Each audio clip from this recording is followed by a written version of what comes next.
Hello, good evening guys. Ang aking isi-share ay bilang isang creator, hindi po dapat ay upload lang po tayo ng upload. Kinakailangan po kung ang goal po natin ay kumita tayo at dumami po ating followers, kinakailangan makipag-engage po tayo.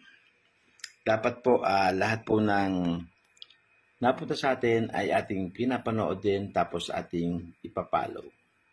Yan na po yung secret ko kaya umabot siguro yung aking followers sa 31,000.